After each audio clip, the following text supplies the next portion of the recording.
Salaamullah kusoo dhawow cashirkeena maanta. Lesson 5 waa cashirka shanaad conversation wada hadal wada sheekaysi ee buugga A1 beginner level. Cashirkeena maanta waxaan ku baran doonaa wada sheekaysi laba qofood dhex marayaan waxaan u sameynaa A iyo B. So wada hadalkani waxaa inta badan aan ka faa'iideynaa erayo sida maalinlaha loo isticmaalo iyo sidoo kale weedyo macno badan yeelan karaan. Okay. Wuxuu yidhi good to see you. Good to see you. Inaan ku arko aaday u fiinaad. Weedhan good to see you waa weed runtii macno badan yeelanayso luqadda English markii la joogo. Micnaha inta badan loo isticmaalo waxaa waaye markii qof aad iska siisiin oo kale ama aad isku taqaanaan oo muddo iskaga dambeysay inaad aragtaan oo kale badan loo isticmaala oo wada ama suuq meel kugu hor imaado leedahay. Oh, good to see you. Good to see you. Waa inaan ku arko aaday u fiican tahay marka. Inaan ku arko ama inaan kulanno aaday u fiican tahay waay. Okay? Markii mid loo fasiraa lahaana waxa waaye micno saas ama sameynaa. Okay? Marka good to see you waxa isticmaali kartaa marxaladda aad joogtid. Tusaale ahaan haddii qofkan like aad iska siisiin oo kale oo xilli hore aad iska dambeysay waxaa leedahay hey, good to see you. Kulan wanaagsan. Jawaabtay waxay noqonaysaa good to see you too. Good to see you too. Sidoo kale kulan lamid ah ama kulan lamid ah ama inaan ku arko aad u fiican tahay. Wuxuu yidhi where do you live? Where do you live? Xageed degan tahay? Gobol wadan meesha degan tahay waa halkee? B wuxuu ugu jawaabay I live in Somalia. I live in Somalia. Waxaan deganahay Soomaaliya. Soomaaliyaan deganahay waa wadanka Soomaaliya. Okay. Waa wadanka Soomaaliya. I live in Somalia. Waxaan deganahay Soomaaliya. Keli waxay ku xirantahay meeshaad degan tahay. Waxaad dhihi kartaa I live here. Halkaanaan deganahay.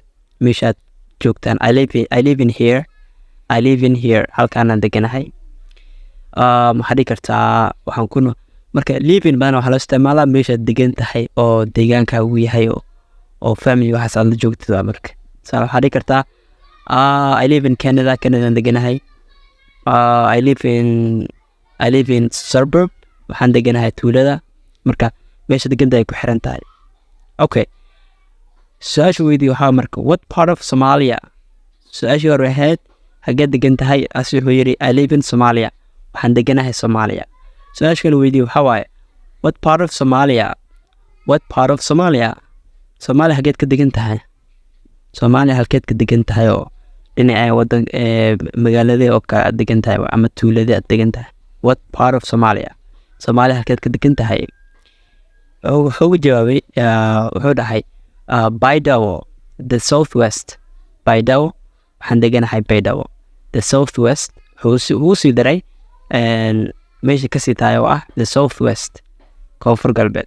South waxa waaye waa koonfur, westna waxa waa galbeed. The southwest koonfur galbeed waa meesha Baydhabo ku taalo. Wuxuu kaloo weydiiyey with whom do you live? With whom do you live? yaad la nooshahay? yaa la joogtaa oo guriga ama meeshaas yaad kula nooshahay? Ma keligaa mise family? Su-aasha noocaas oo kale mar. With whom do you live? yaad la nooshahay? Alright. Wuxuu yidhi isagana I live with my parents. I live with waxaan la noolahay. Live with waxaa waye la noolaasho. I live with waxaan la noolahay oo aan la deganahay my parents. Waalidiinteeda aabi hooyo ayaan la joogaa waay. I live with my parents. Waxaan la noolahay waalidiinteeda. Okay? Haddii aad walaalkaan la nooshahay waxaa leedahay I live with my brother. Walaalkeen la noolahay. Haddii adeerka aad la nooshahay I live with my stepfather. Waxaan la noolahay adeerkayga oo like abaha rasmiga ahayn waay. Stepfather la yiraahdaa. I live with my stepfather. Haddii aad la nooshahay hooyadaada I live with my mother or I live with my mom. Hooyaan la noolahay. Haddii aad ayay la nooshahay I live with my grandma. I live with my grandma. Grandma waa American word waaye waa erey Americana oo loola jeedo grandmother. Grandmother meeshakeed waxaa leeyahay grandma. Okay? So wuxuu yidhi I live with my parents. Waxaa la noolahay waalidiinteeda. aabi hooyo.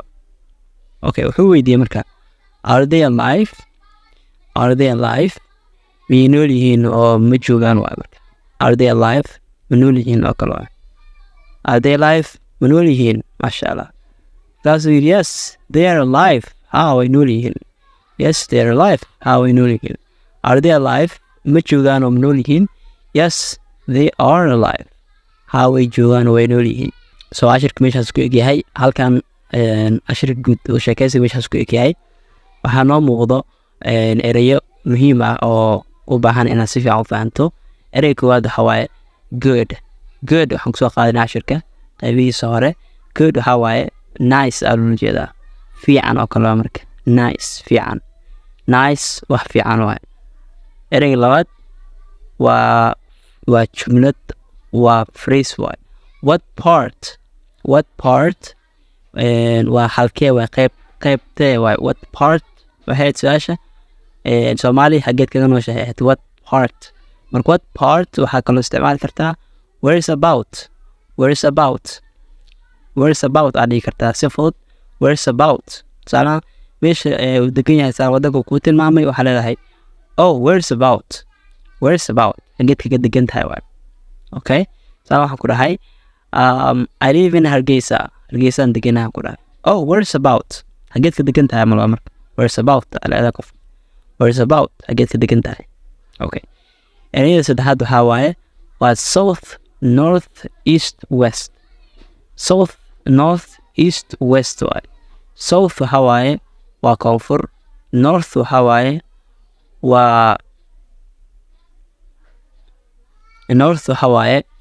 waqooyi waqooyi maawey east waxaa waaye waa waqooyi west waxaa waaye waa galbeed south waxaa waaye waa koonfur north waxaa waaye waa waqooyi east waxaa waaye waa bari westna waa galbeed so aaday muhiim u tahay jihooyinka inaad kala barato waa south waa koonfur north waa waqooyi east waa bari west waa galbeed ereyga afraad waxaa waaye parents waa father and mother waa aabi hooyo waalidiinta thank you so much